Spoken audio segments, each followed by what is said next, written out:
اور حرمزان کے ورثاء کو اپنی جیب سے دیت ادا کی تھی۔ تمام صحابہ کرام رضوان اللہ اجمعین سمجھتے تھے کہ حرمزان کے ورثاء کو قصاص کا حق حاصل ہے، لیکن اس کے بیٹے نے ان کی خواہشات کا احترام کرتے ہوئے اس طریقے سے معاف کر دیا۔ سیدنا عثمان رضی اللہ تعالیٰ عنہ کی معافی ان معنوں میں تھی کہ سیدنا عبید اللہ رضی اللہ تعالیٰ عنہ نے خود قتل کر کے گویا قانون اپنے ہاتھ میں لے لیا اور خلیفہ کے اختیارات کو استعمال کیا۔ جرم کی تحقیقات اور سزا کا نفاذ کسی عام فرد کا نہیں بلکہ خلیفہ وقت کا اختیار ہے۔ اس طرح انہوں نے خلیفہ کی حق تلفی کی تھی۔ سیدنا عبید اللہ رضی اللہ تعالیٰ عنہ کی طرف سے قانون کی خلاف ورزی کا دوسرا بڑا نقصان یہ ہوا کہ حضرت عمر رضی اللہ تعالیٰ عنہ کے قتل کی سازش کے اصل محرکات اور عوامل کا صحیح علم نہ ہو سکا، کیونکہ جب متعلقہ افراد ہی قتل ہو گئے تو پھر صحیح طور پر اس کے محرکات کا سراغ لگانا دشوار ہو گیا۔ خلیفہ کی معافی کا دوسرا سبب یہ تھا کہ جفینہ اور مجوسی کی بیٹی کا کوئی وارث نہیں تھا، ان کا معاملہ خلیفہ کے ذمے تھا۔ تاریخی طور پر اس بات میں کسی کو اختلاف نہیں کہ سیدنا عمر رضی اللہ تعالیٰ عنہ کی شہادت سے پہلے وہی خنجر جس سے سیدنا عمر رضی اللہ تعالیٰ عنہ کو شہید کیا گیا حرمزان اور جفینہ کے ہاتھ میں دیکھا گیا تھا، اور دیکھنے والے سیدنا عبد الرحمن بن عوف رضی اللہ تعالیٰ عنہ اور سیدنا عبد الرحمن بن ابو بکر رضی اللہ تعالیٰ عنہ تھے۔ سیدنا عبد الرحمن بن ابو بکر رضی اللہ تعالیٰ عنہ کی روایت سے معلوم ہوتا ہے کہ ابو لولو اور یہ دونوں سرگوشی کر رہے تھے۔ سیدنا عبد الرحمن بن ابو بکر رضی اللہ تعالیٰ عنہ کے اچانک وہاں آ جانے سے ان کے ہاتھ سے خنجر گر گیا تھا۔ سیدنا عمر رضی اللہ تعالیٰ عنہ کی شہادت کے بعد جب خنجر دیکھا گیا تو یہ وہی تھا جس کے متعلق ان دونوں حضرات نے بتایا تھا کہ وہ خنجر اس طرح کا ہے۔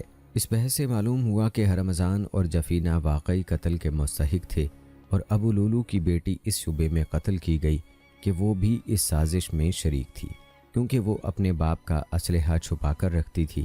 قتل شبے میں قصاص نہیں بلکہ دیت ہے، لہٰذا سیدنا عثمان رضی اللہ تعالیٰ عنہ کا سیدنا عبید اللہ رضی اللہ تعالیٰ عنہ کو معاف کرنا اور اپنی طرف سے دیت ادا کرنا بالکل برحق تھا۔ ناظرین کرام، سیدنا ولید بن عقبہ رضی اللہ تعالیٰ عنہ کی گورنری کے زمانے میں کوفہ کے کچھ نوجوانوں نے حسمان خزائی کے گھر میں نقب لگائی۔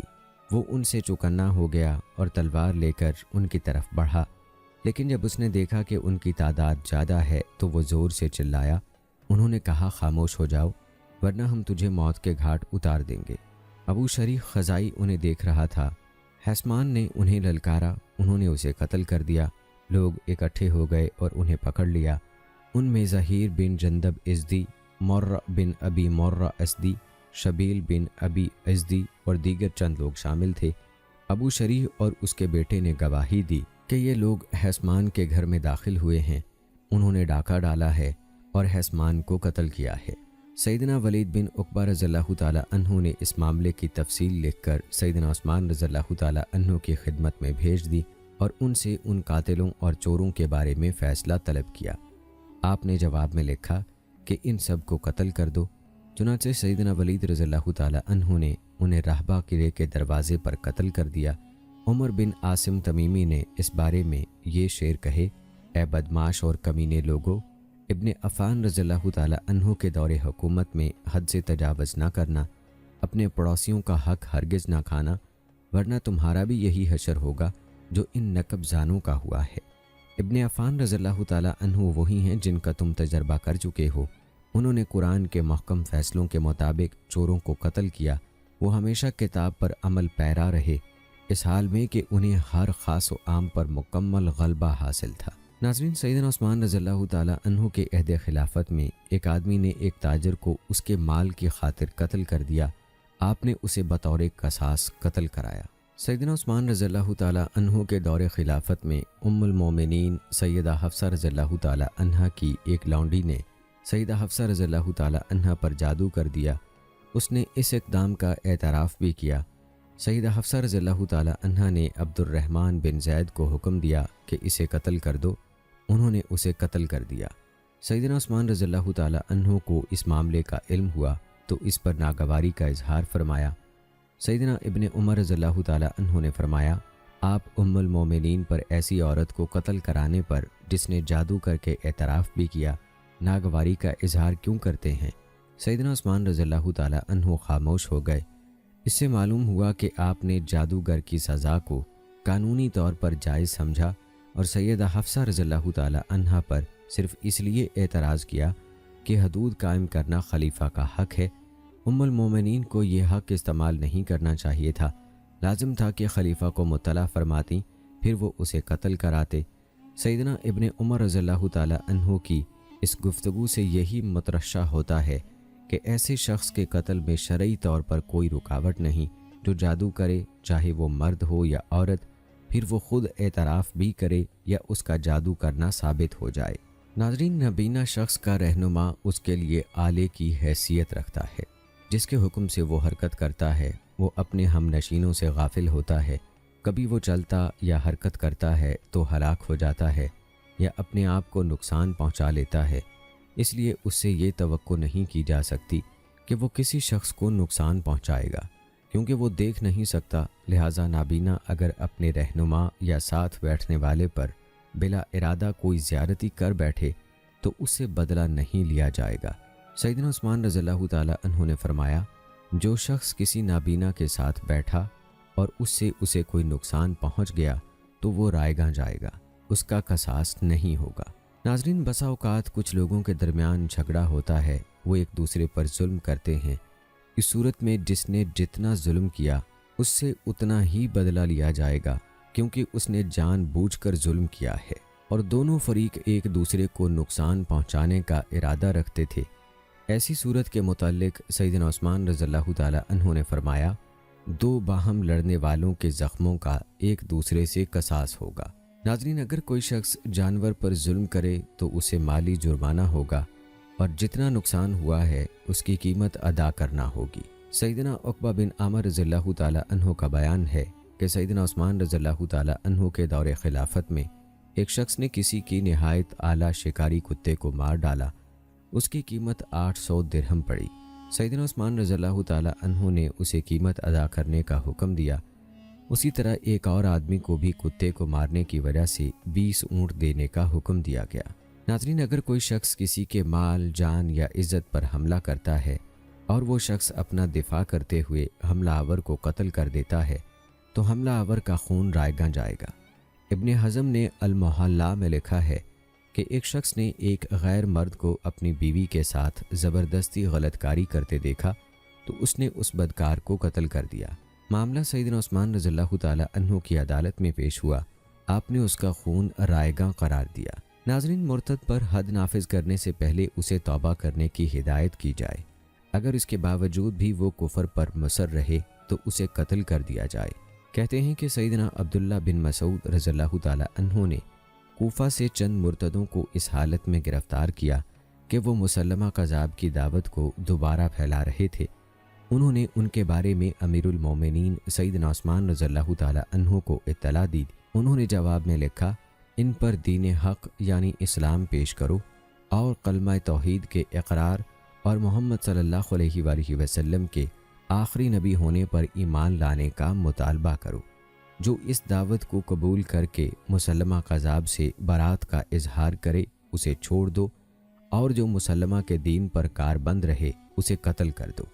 چنانچہ ان میں سے جنہوں نے اسلام قبول کر لیا ان سے درگزر کیا گیا، اور جو مسلمہ کے دین پر ڈٹے رہے انہیں قتل کر دیا گیا۔ ناظرین، ایک شخص نے سیدنا عثمان رضی اللہ تعالی عنہ سے پوچھا، امیر المومنین، میں نے قتل کیا ہے، کیا میرے لیے توبہ کی کوئی صورت ہے؟ یہ سن کر سیدنا عثمان رضی اللہ تعالی عنہ نے سورہ غافر کی ابتدائی آیات پڑھیں، جس کا ترجمہ ہے حامیم۔